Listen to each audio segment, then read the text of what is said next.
Oi pessoal, a gente tá aqui em mais um episódio do Frentes em Movimento. Hoje a gente tem um convidado especial, o Andrew, é nosso gerente da equipe técnica aqui da Action.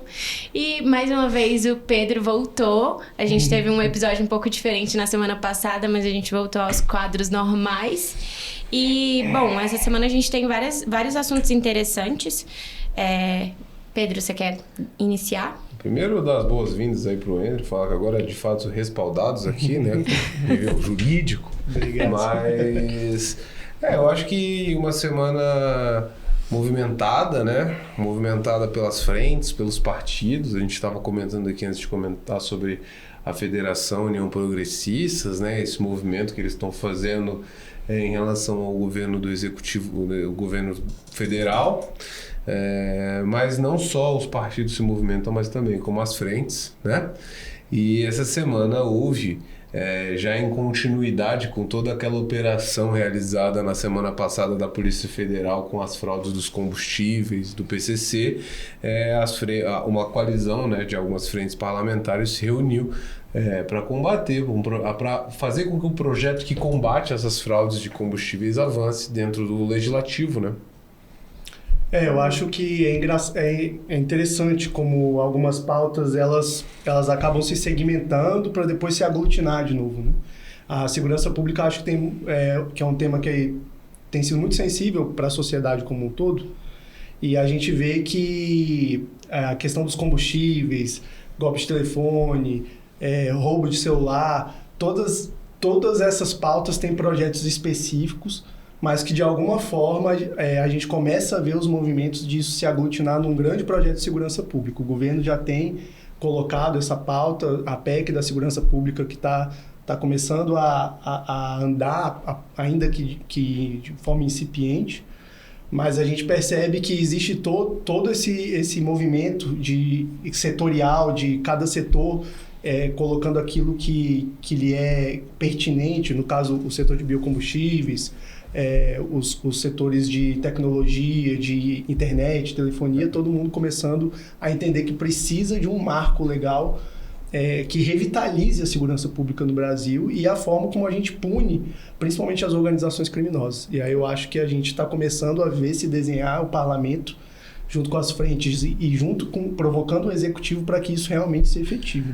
A grande verdade é que eu acho que a construção de políticas públicas de uma forma geral, de convencimento da sociedade, de mobilização da sociedade para discutir e aprovar determinados temas é um processo lento. É um processo de construção de consenso, de construção de entendimento e de oportunidades também, de você enxergar oportunidades, né? Há quanto tempo que a gente não convive com um setor de uma concorrência desleal, com um setor clandestino, com contrabando, com comércio ilegal, com desvio de dinheiro, e é um problema que a sociedade vem trazendo e vem pautando como prioritário. A gente acompanha nas pesquisas que são feitas com a sociedade como um todo, né? E que esse é um dos principais problemas, fora os outros diversos problemas que o Brasil tem, mas um deles, um dos principais, é a questão da segurança pública e como ela atrapalha o desenvolvimento econômico daqueles que de alguma forma tentam produzir e de acordo com as regras estabelecidas, né? Dentro das 4 linhas. E aí nessa linha eu acho que um outro destaque que a gente pode trazer para as frentes parlamentares é o projeto do Devedor Contumaz, né, que foi aprovado no Senado Federal sobre a liderança do senador Efraim, presidente da Frente Parlamentar do Comércio e Serviços, e que nessa linha também vem para combater fraudes dos combustíveis, mas não só combustíveis, né? Para toda uma linha de empresários e de... Não empresários, tá? Me desculpa aqui, mas de bandidos que utilizam a atividade econômica como negócio de sonegação, né? Mas o termo que se fala são os empresários do crime, né? Mas é muito comum mesmo. E é interessante, é mais um tipo de pauta que a gente vê funcionar aquilo que o João Henrique tanto repete aqui dentro, né? Que democracia é a habilidade de você juntar minorias para formar maioria. Eu acho que a gente vê isso na questão da segurança pública, que a gente comentou anteriormente.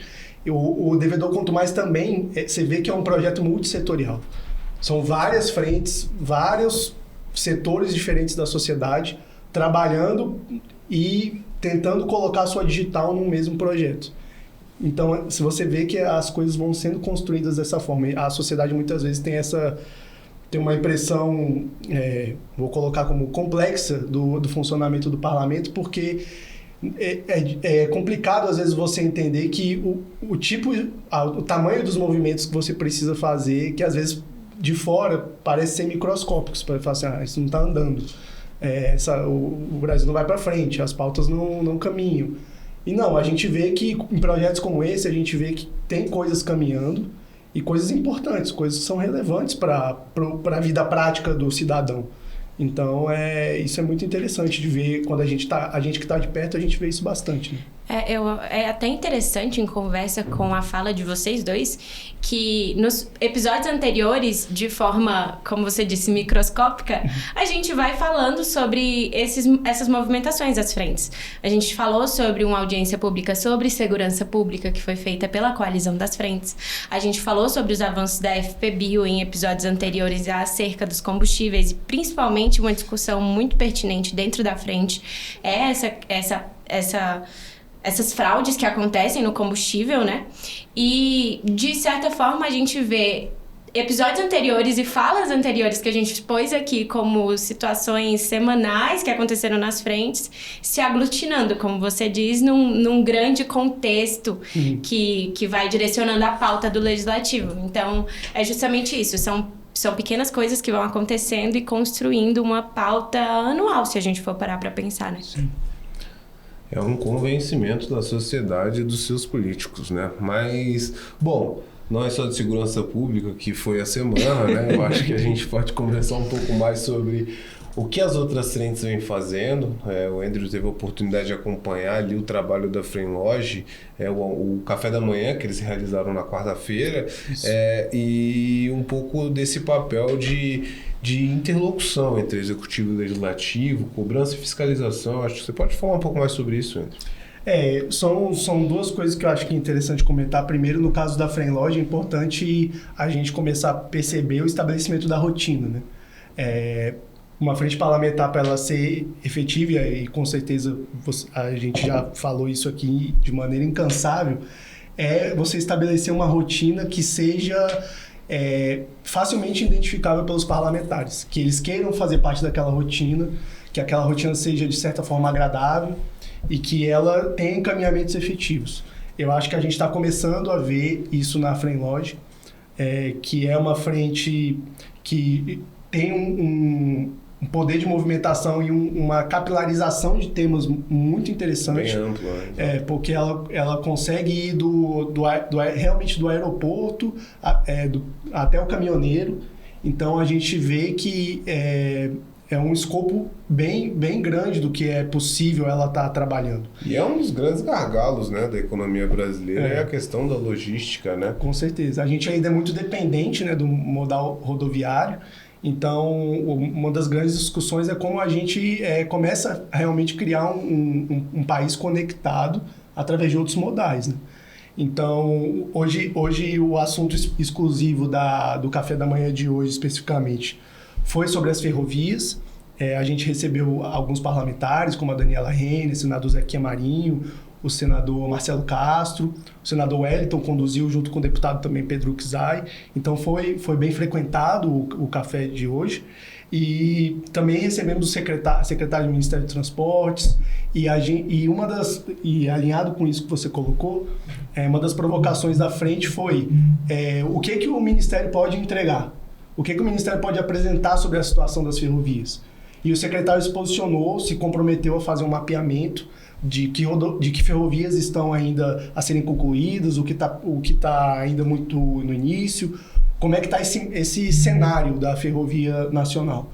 Para a gente saber, inclusive de forma, até aí falando da minha expertise mais técnica, daquilo que a gente pode colocar ou não colocar num projeto, daquilo que é possível, de como a gente faz um projeto que realmente possa caminhar de uma maneira prática e não ficar só no campo da ideia.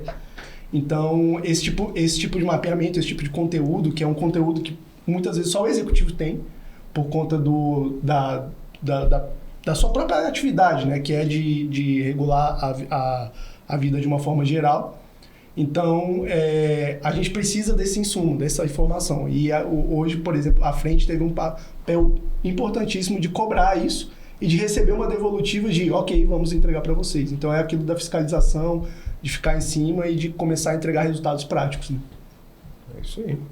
É isso aí. Além disso, tivemos agendas diversas da FCS, né, mais uma vez, discutindo a medida provisória 1303, essa com um cunho um pouco mais arrecadatório, né, uma questão fiscal mais clara, que mostra aí, mais uma vez, essa tentativa de alinhamento entre executivo e legislativo no que diz respeito à política fiscal, né? É verdade, a gente até conversando um pouco com essa ponte que se cria entre as frentes e o executivo, a gente teve um representante do executivo na reunião almoço, né? O Marcos Pinto, que é secretário da Secretaria de Reforma.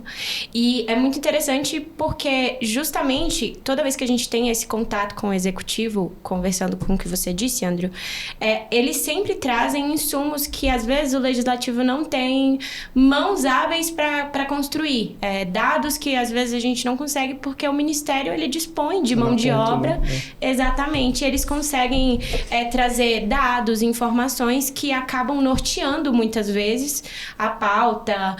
O próprio relator da MP estava na reunião também e ele achou muito proveitoso que essa reunião acontecesse em conversa com o Executivo, justamente para ter essas informações que vão nortear o relatório dele. Então, mais uma vez, não só frente legislativo, mas a gente também recorre de outras capilaridades para construir isso. E, bom, chegando nos últimos temas, o Senado criou a Frente Parlamentar em Defesa das Terras Raras Brasileiras. Eu acho interessante a gente falar sobre esse assunto porque conversa muito com o contexto que a gente está vivendo hoje, né? As terras raras viraram uma pauta não só nacional, mas assim, todos os países estão de olho. É algo que tem sido conversado e discutido e gerado grandes consequências se a gente for pensar no cenário econômico e até como moeda de troca para certas situações. E eu queria saber se vocês têm alguma coisa a dizer a respeito disso, alguma análise mais específica. Eu gosto de pensar o seguinte, tem muita gente que, inclusive puxando o gancho do assunto da palavra mais repetida nos últimos meses, que é a palavra soberania, mas a gente tem visto muito que as pessoas tentam usar isso como um subterfúgio para você não falar de política internacional. A gente tem que olhar para dentro, não podemos olhar para fora. Mas para mim é um erro crasso, porque ao evitar esse tipo de assunto, a gente não percebe como o cenário internacional impacta no cenário interno. Então, vamos falar de soberania? Vamos, mas vamos falar de soberania entendendo o globo, o mundo que a gente vive. Para onde o mundo está indo? A gente vai seguir na direção oposta? Então, quais são os aliados que o Brasil quer ter? Tudo isso entra na conta que a gente precisa fazer para entender e para fazer boas políticas internas. Porque se a gente começa a fazer um tipo de política pública interna que está na contramão total daquilo que o mundo está indo, vai ser muito mais difícil para a gente. Então, a questão das terras raras, a gente que já trabalhou inclusive com a frente da mineração aqui, a gente sabe que é um tema bem interessante, um tema muito sensível. O Brasil tem um potencial gigantesco. E a gente tem naquela questão, tá aí uma questão que, por exemplo, o executivo ainda até hoje se dedicou muito pouco, que é conhecer o nosso território. Por incrível que pareça, conhecem muito pouco o mapeamento. Exatamente, a gente não sabe o que tem debaixo do nosso solo. E o pouco que a gente sabe, a gente explora mal. Então, tá na hora, de repente, de uma política ampla para a gente realmente conhecer o que tem debaixo e fazer isso de uma forma pragmática. De uma forma que a gente chegue em algum lugar importante e que a gente consiga, inclusive, competir com esses que estão tão interessados nos nossos recursos. Eu acho que tem que ser uma questão de conseguir explorar o nosso potencial, né? E o Brasil, um país exportador, né, também, tem que entender como que a gente pode ampliar o mercado. Acho que restrição é sempre muito difícil. Mas de fato é uma agenda super importante e eu tenho certeza que essa frente parlamentar vai trabalhar em conjunto com a frente parlamentar da mineração, como você falou, para a gente conseguir, né, fortalecer a agência, aumentar o entendimento do que tem debaixo da nossa terra, né? E entender como que a gente consegue potencializar isso. Realmente. Eu acho que, principalmente, entre várias questões que explicam por que a gente não consegue explorar isso, mão de obra, as agências não conseguem caminhar sozinhas, né? Elas vivem situações muito precárias. A gente acompanhou isso muito de perto nos anos passados. E, bom, vocês têm mais alguma declaração a fazer? Só para concluir nesse assunto. Isso que você falou é muito interessante sobre a qualificação e a questão do trabalho, sobre principalmente esse assunto de mineração. Durante o trabalho que a gente fez com a frente da mineração aqui durante um bom tempo, a gente percebeu o quão defasada está a nossa legislação. E é aquele negócio, né? Uma coisa se amarra na outra. Estamos defasados porque a legislação é antiga ou somos antigos porque a legislação é defasada? Quem nasceu primeiro, o ovo ou a galinha? A exemplo disso, o Código Mineral, que estava com comissão especial, já tem um relatório novo e tudo mais, mas o código original é dos anos 40. Se você pegar aquele texto, hoje, aquele texto lá não permite que a mulher trabalhe em mina subterrânea. Só que o pensamento é de que mina subterrânea se trabalha como se trabalhava nos anos 40. E não é mais assim. Hoje, inclusive, muitas vezes o trabalho é remoto. Quem está lá debaixo do solo é a máquina e o operador está em cima. Isso quando a máquina já não é operada de maneira autônoma. Então, todo esse tipo de situação faz a gente necessitar de maneira muito urgente de que o trabalho dessa frente seja, como eu disse, pragmático, seja prático e consiga entregar resultados. Bom. É isso, eu acho que é mais uma vez aí a gente entendendo o tempo da política e o convencimento e a urgência da sociedade, né? Esse tema vem ganhando holofote, vem ganhando prioridade agora com toda essa confusão que a gente vem acompanhando com Donald Trump, tanto aqui quanto lá fora. E eu acho que é isso, acompanhar, ver, e a relevância vai crescendo, vai surgindo mais força política para que esse tema seja debatido. É verdade. Bom, muito obrigado, Andrew, por ter participado com a gente desse episódio. Eu acho que foi muito enriquecedor. E a gente chegou ao fim. Eu espero que vocês curtam esse episódio, comentem, né? E é isso. Tchau, tchau. Tchau, obrigado, gente.